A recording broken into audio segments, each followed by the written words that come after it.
façam na sua casa. Aqui embaixo está como você pode fazê-lo. Faça com alegria.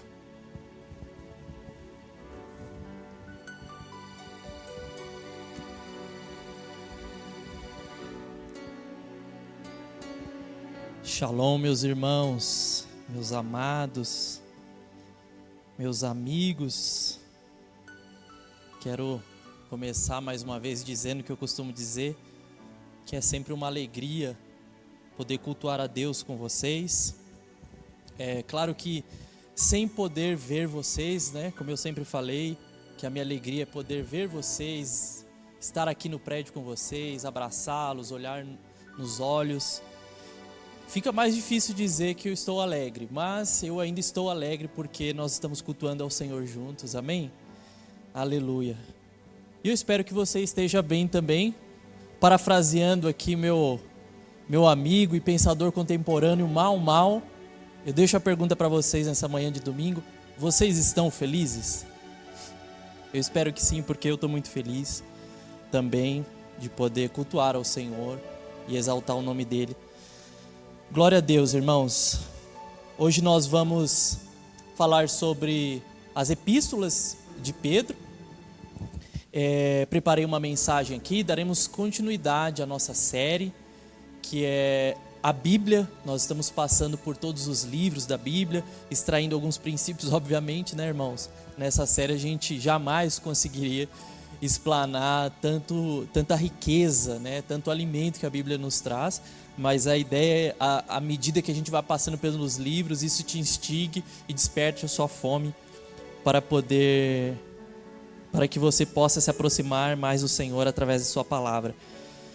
Antes de começarmos, quero te convidar a fechar os seus olhos, a baixar a sua cabeça, a se conectar com Deus nesse momento. Esse é o momento mais importante do nosso culto, porque é o momento que Deus falará diretamente conosco através de sua palavra. Deus, nós oramos nesta manhã, Pai, pedindo a Tua graça, a Tua misericórdia.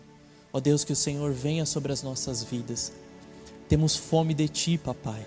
Ó Deus, a Tua palavra é o nosso alimento. A Tua palavra é o nosso maná. A Tua palavra é o nosso pão, Senhor. Sob a Tua palavra, Pai, está, Senhor, a minha vida e a vida dos meus irmãos. Nós lançamos todas as nossas expectativas diante do Senhor e diante da Tua palavra. Senhor, fala conosco, em nome de Jesus, amém.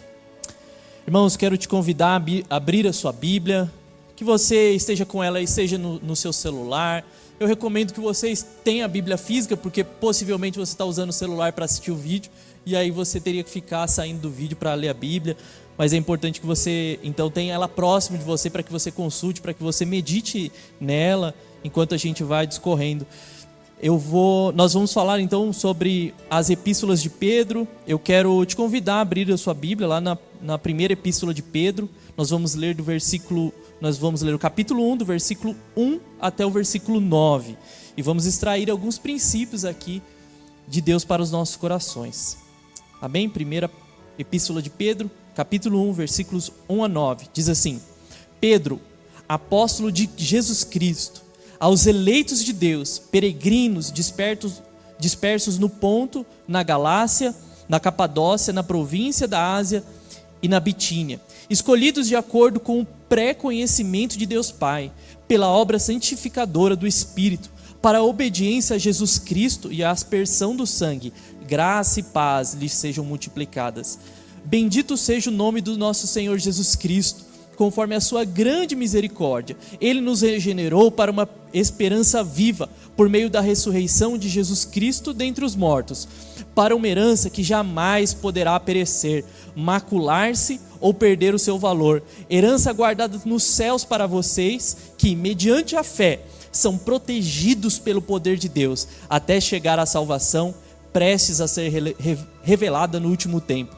Nisto vocês exultam, ainda que agora, por um pouco de tempo, devam ser entristecidos por todo tipo de provação. Assim acontece para que, comprovado a fé que vocês têm, muito mais valiosa do que ouro que perece, mesmo que refinado pelo fogo, é genuína e resultará em louvor, glória e honra quando Jesus Cristo for revelado. Mesmo não tendo visto, vocês o amam, e apesar de não o verem agora, creem nele e exultam com alegria indizível e gloriosa, pois vocês estão alcançando o alvo da sua fé, a salvação das suas almas. Aleluia, irmãos. Esse aqui é só o início das cartas, né? Esse é o primeiro capítulo. Obviamente, a gente não vai ter tempo para passar pelas 2 epístolas de Pedro. Mas só contextualizando aqui, irmãos, nós percebemos que Pedro ele está falando para um povo que estava disperso ali, nessa região que ele cita logo no início. E é importante contextualizar que ele está falando para irmãos que também não viram Jesus. Então, claro que isso também se aplica a nós, porque nós também não vimos Jesus, nós não o conhecemos pessoalmente, fisicamente, muito embora nós temos um relacionamento com ele, não é verdade? Mas ele está falando especificamente para esses irmãos que naquele momento estavam dispersos e eles não viram Jesus fisicamente, eles não acompanharam o ministério de Jesus pessoalmente, foram irmãos que se converteram depois da morte de Jesus Cristo. Essa carta foi escrita aproximadamente 30 anos, alguma coisa assim, depois da morte de Jesus, alguns ocorridos que aconteceram ali. E qual que era o contexto ali? Esse contexto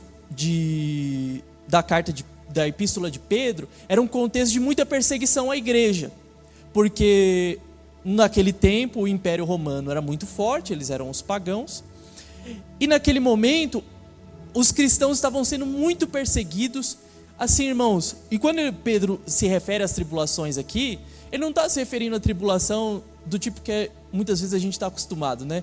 Uma falta de dinheiro, ou um problema no casamento, ou um problema na família. Não, ele está falando de tribulação aqui, irmãos, de cristãos que estavam sendo perseguidos e sendo mortos pelos pagãos. O que isso significa? Que era um momento de muita tensão espiritual.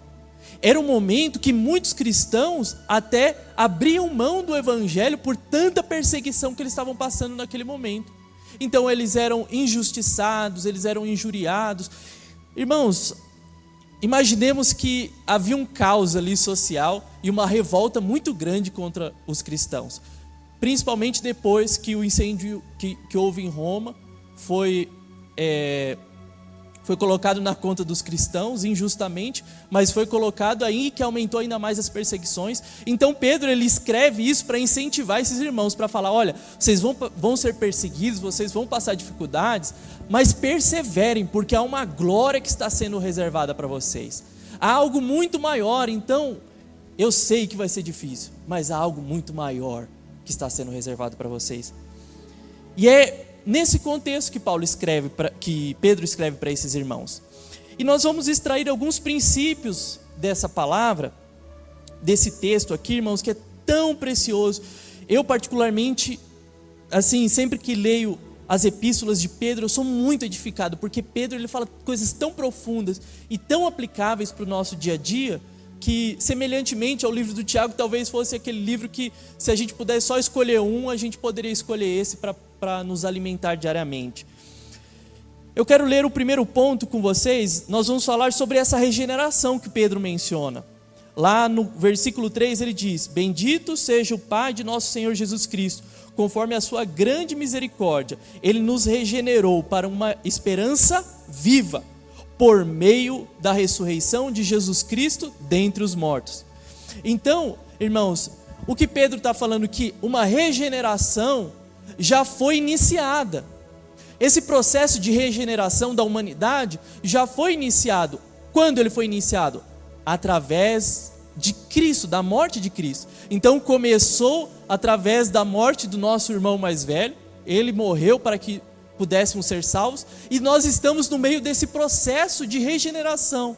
Por isso que muitas vezes, irmãos, nós passamos por provações, porque a maneira que Deus usa para nos espremer, para nos tornar mais parecidos com Jesus. É a ferramenta que Deus nos usa para nos tornar mais celestiais ainda, e nos desprender desse mundo que jaz do maligno. Nós estamos vivendo num mundo que é caído, numa humanidade que é caída. Estamos sendo regenerados no meio desse ambiente, no meio disso tudo. Então, irmãos, nós vamos passar dificuldades, foi o que Jesus nos disse, nos ensinou. No mundo tereis aflições, mas tende bom ânimo, eu venci o mundo. No mundo nós passaremos perseguições, passaremos dificuldades de todos os tipos, mas que tenhamos longânimo, paciência, perseverança, porque Ele venceu o mundo. Olha só o que diz lá em 2 Coríntios 3,18. E todos nós, com face descoberta, contemplamos a glória do Senhor, segundo a sua imagem, estamos sendo transformados com glória cada vez maior, a qual vem do Senhor, que é Espírito. Olha só que interessante isso. Aqui, já Paulo dizendo, ele fala assim, estamos sendo transformados com glória cada vez maior. Sabe o que isso significa, irmãos? Que nós estamos no meio de um processo que é contínuo. Então, a partir do momento que Deus nos encontrou e nos convertemos, significa não que nós chegamos ao estado que deveríamos ser, mas significa que nós entramos nesse caminho e que nós estamos caminhando por esse caminho. Quem é esse caminho? É o próprio Jesus. Mas nós estamos nesse processo de aperfeiçoamento, de transformação, de limpeza de nós mesmos em relação às coisas do mundo, para que possamos desfrutar mais daquilo que o Senhor reservou para nós. Então, nesse aspecto de regeneração, ele nos deixa claro aqui que é uma regeneração que ela já iniciou, mas que ela não foi completada ainda, mas nós estamos no meio de um processo. E quando ela será completada? Quando o nosso Senhor Jesus Cristo voltar para nos buscar. E essa glória será revelada em nós.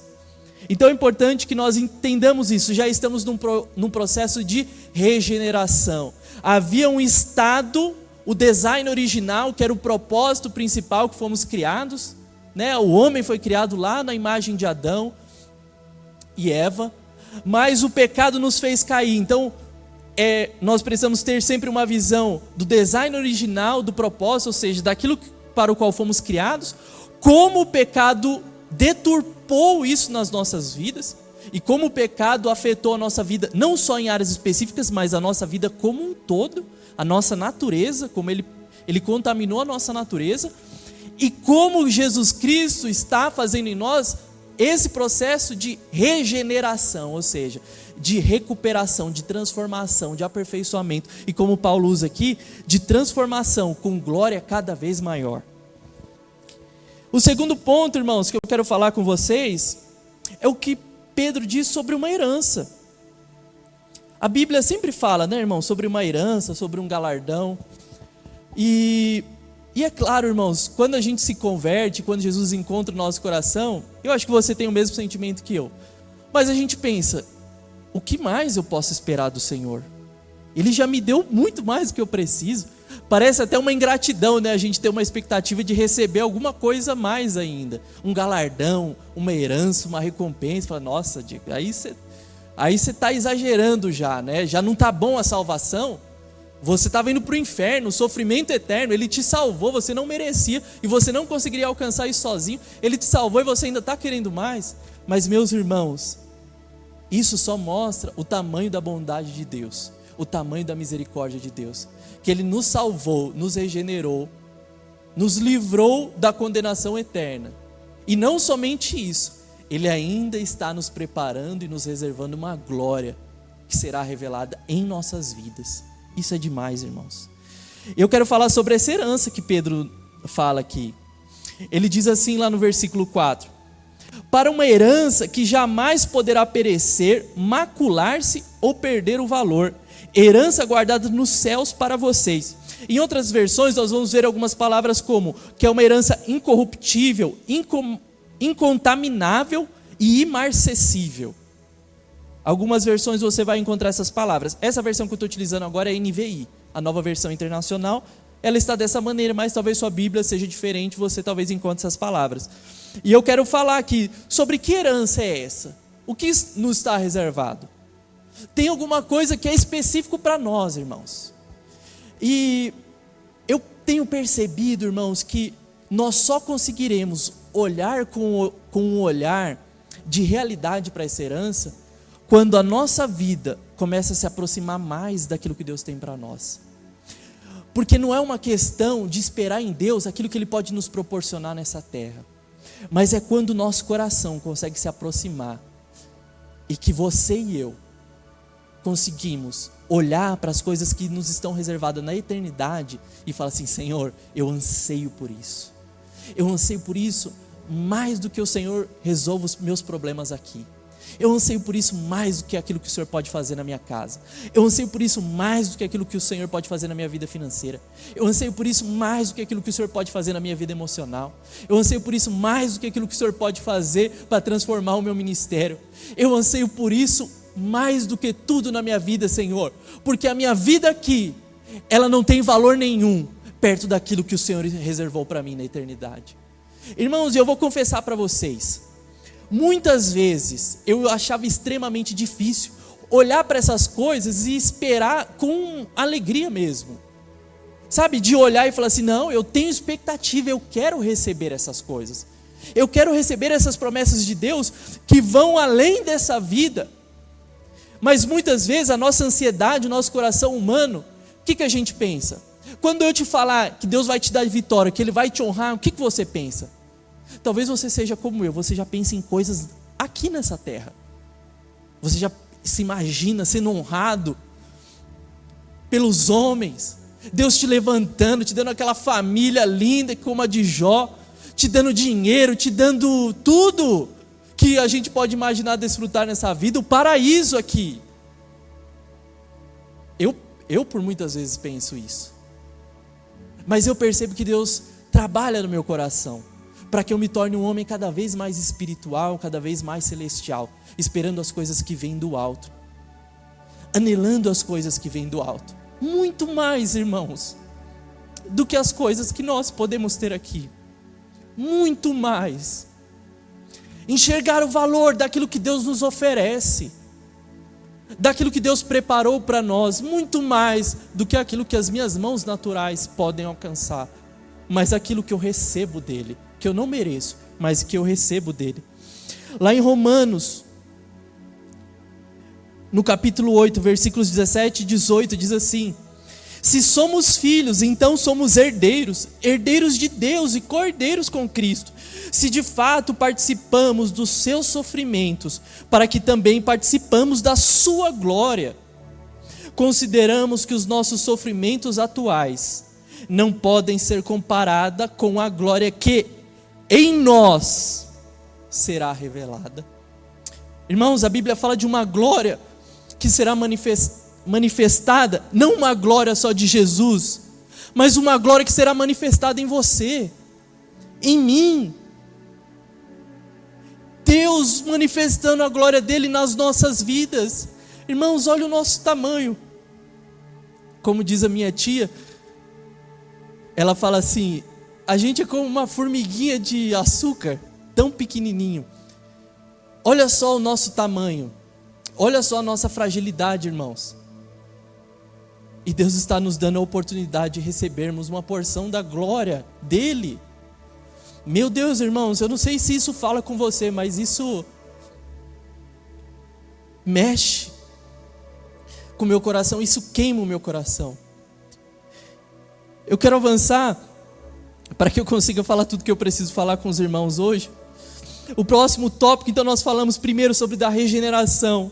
Nós falamos de uma herança que nos é reservada. E agora eu quero afirmar uma verdade de Deus sobre você, e eu quero investir um pouco mais de tempo nisso. O terceiro ponto é protegidos pelo poder de Deus. Lá no versículo 5 desse primeiro capítulo, diz assim: que mediante a fé são protegidos pelo poder de Deus, até chegar à salvação, prestes a ser revelada no último tempo.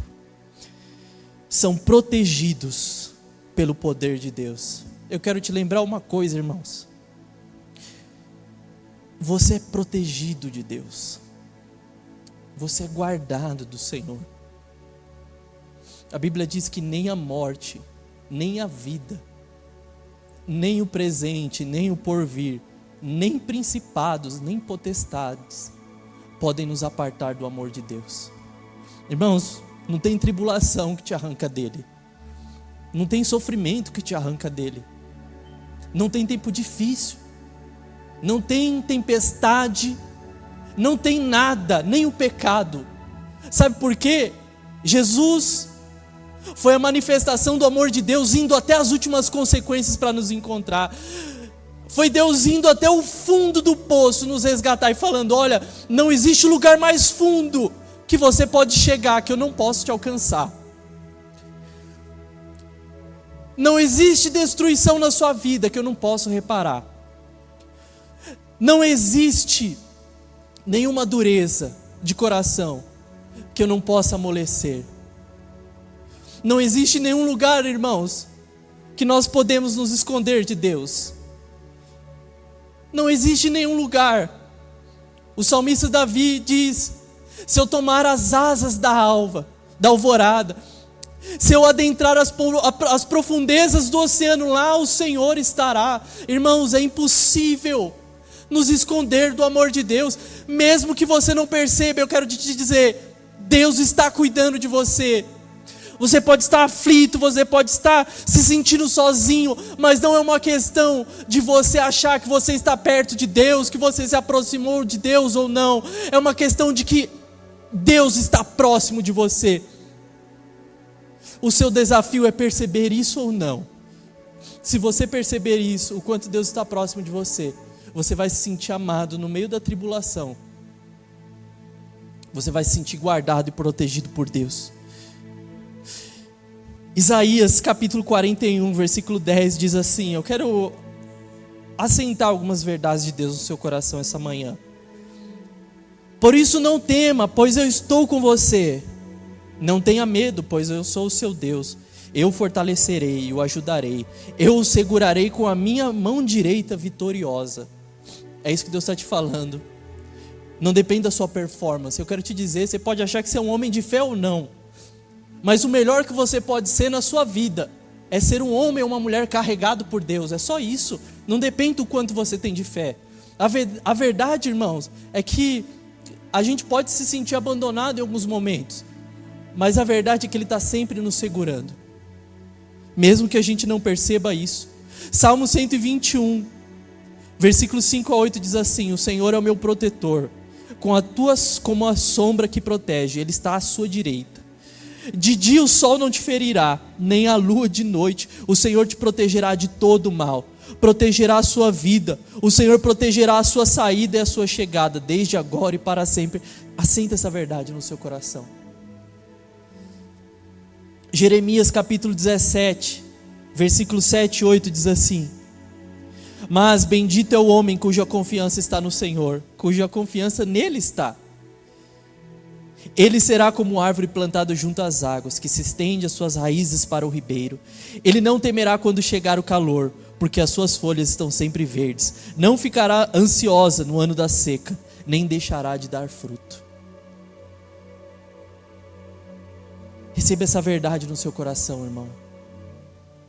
Bendito é aquele que confia no Senhor. Confia no Senhor. Porque mesmo no tempo de seca, você continuará dando fruto. Mesmo no tempo de calor, as suas folhas continuarão verdes. Mesmo no tempo de provação, de tribulação, o seu coração continuará alegre no Senhor. A questão é encontrar no Senhor a alegria no meio da tribulação. E eu quero caminhar, irmãos, na palavra, para que a gente não perca nenhum ponto aqui. Então nós falamos agora sobre sermos protegidos pelo poder de Deus, que Ele nos guarda, que Ele cuida de nós, que Ele não nos abandona. E isso independe da nossa performance, do quanto nós temos fé ou não. O quarto ponto e último que eu quero falar com vocês é: tristes, porém alegres. O grande paradoxo cristão. Tristes, porém alegres. Lá no versículo 6 e 7 do capítulo 1 diz assim: nisso vocês exultam, ou seja, se alegram, ainda que agora, por um pouco de tempo, devam ser entristecidos por todo tipo de tribulação. Assim acontece para que fique comprovado que a fé que vocês têm, muito mais valiosa do que ouro que perece, mesmo que refinado pelo fogo, é genuína e resultará em louvor, glória e honra, quando Jesus Cristo for revelado. Irmãos, esse aqui é o grande paradoxo cristão. Tristes, porém alegres.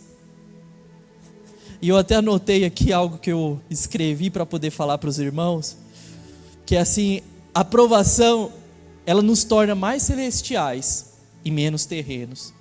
Entre nos enriquecer materialmente e nos tornar mais crentes, Deus sempre vai nos escolher nos tornar mais crentes. Então, irmãos, quando nós passamos por provações, quando nós passamos por momentos difíceis, nós exultemos a Deus, nós nos alegremos no Senhor. O Salmos 30 diz assim, que a alegria pode durar uma noite, que o choro pode durar uma noite, mas a alegria vem pela manhã. Mas antes disso ele diz assim, que a ira de Deus ela pode durar um instante, mas a misericórdia de Deus ela é infinita e dura a vida inteira.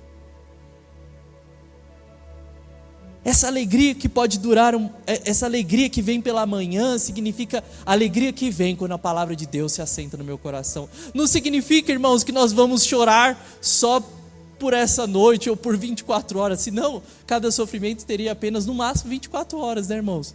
Porque dormiu, acordou, estou bem. Mas a verdade é, encontrarmos alegria ao amanhecer, nas misericórdias do Senhor que se renovam a cada manhã nas nossas vidas. Alegremos, no que nós podemos nos alegrar? Porque nós estamos cumprindo o nosso objetivo. Lá nos versículos 8 e 9 do primeiro capítulo aqui, dessa epístola que nós estamos lendo, diz assim, mesmo não tendo visto, vocês o amam, e apesar de não o verem agora, creem nele e exultam com alegria indizível e gloriosa, pois vocês estão alcançando o alvo da sua fé, a salvação das suas almas. Irmãos, então nós temos motivo para nos alegrar, porque o nosso principal objetivo está sendo alcançado. Ainda que nós passemos por tribulações, ainda que nós passemos por dificuldades, irmãos, o nosso objetivo está sendo cumprido, que é a salvação da nossa alma. Isso é o mais importante que nós poderíamos viver. Isso é o mais precioso que nós poderíamos viver. Mesmo que a gente passe dificuldade, mas nós podemos encontrar alegrias no Senhor. Esse paradoxo de estarmos tristes, porém alegres, significa que nós podemos passar momentos difíceis, mas nós nos alegraremos com o Senhor. Eu estava conversando com uma pessoa um tempo atrás, que eu admiro muito na fé, e essa pessoa me falou uma coisa que marcou tanto o meu coração, uma lição profunda, irmãos, que eu tenho que te dizer, não são todos que vão conhecer o Senhor Jesus como pessoas assim. Ela disse assim para mim, Diego, desde que eu me converti, não teve nenhum só dia que eu deixei de sofrer e que eu deixei de passar tribulações. Não teve nenhum só dia. Nenhum só dia. Essa pessoa é convertida há mais de 30 anos. Mas se você vê ela falando de Jesus, você não consegue imaginar que uma pessoa dessa passa por um sofrimento. É um paradoxo cristão. Tristes, porém alegres. É como Paulo diz, eu considerei tudo que eu tinha como refúgio em prol do conhecimento de Cristo. Significa que eu sou coparticipante com Ele, no sofrimento dEle, para que eu experimente uma glória maior. Irmãos, quando a gente passa por sofrimento, a gente precisa, é a nossa oportunidade de olhar ainda mais para a eternidade. Eu sempre fico pensando, irmãos, é tão bom você sentir que uma pessoa tem orgulho de você. Eu sei, né? Hoje eu dou orgulho para minha mãe, assim, ela se sente orgulhosa de mim. Eu fico feliz, por isso meu coração se alegra. Mas não foi sempre assim não, irmãos. Na verdade, a maior parte do tempo eu dei mais trabalho.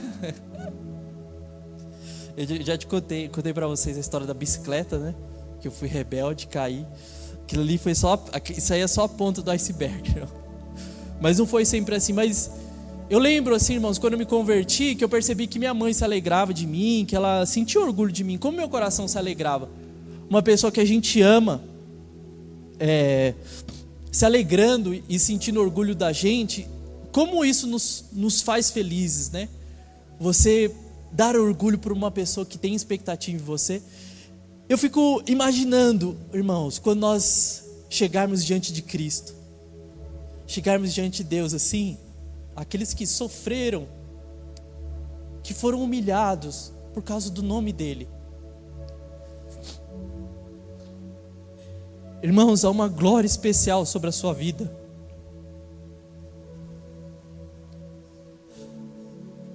Há um prêmio especial sobre a sua vida. Eu quero que você se sinta amado por isso. O seu sofrimento está trazendo um peso de glória. Não aqui, mas lá na eternidade. Deus vai te expor com uma glória que Ele mesmo está preparando sobre a sua vida. Não é somente o nome dEle ser glorificado, mas, irmãos, pensa nisso.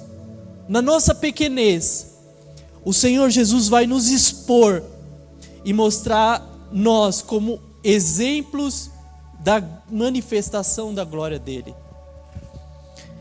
Ele vai nos pegar como um vaso de barro que não tem valor nenhum e colocar uma porção de glória em nós, sem que a gente mereça. A gente não merecia nem a salvação, mas nós estamos falando que Deus vai nos revestir com uma glória que está sendo reservada para nós, por toda a tribulação que nós passamos. Por isso, irmãos, exultemos quando nós estamos passando pelas tribulações, nos alegremos nisso, porque é uma glória que está sendo revelada. Eu quero te dizer, irmãos, Deus está nos levando para um nível mais profundo, e Deus não se importa se você quer isso ou não. Ele não vai respeitar o quanto você quer responder a Ele ou não. Ele simplesmente invade a sua vida, Ele simplesmente te quebra e te faz de novo, para que Ele manifeste a glória dEle na sua vida.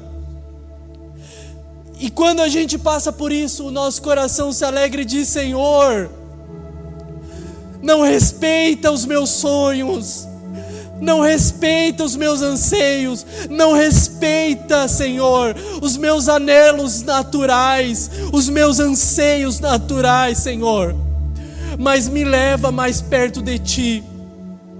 Eu quero poder falar como Paulo disse: eu considero tudo como refúgio. Não existe absolutamente nada nessa vida natural que eu considero mais importante do que aquilo que Ele está reservando para mim na volta dEle. Não existe nada que eu anseie mais. Por isso que Paulo disse: eu considero a morte como um lucro. Não é que eu queira morrer agora, mas é que eu tenho uma expectativa muito maior naquilo que está por vir. Eu quero chamar os irmãos da banda agora. Nós vamos orar.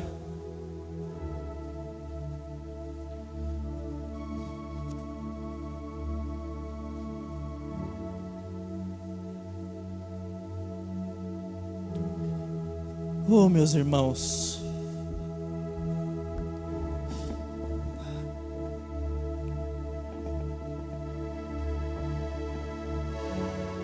sinta a presença de Deus tomando seu coração agora.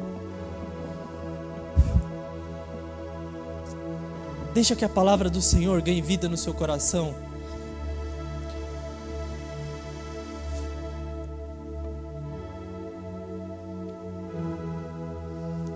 Deixa, meu irmão. Permita que o Senhor te leve a viver esse amor libertador, a viver esse amor que não teme nada, porque Ele está contigo. Nós vamos cantar uma canção agora. Coloque a sua vida diante de Deus.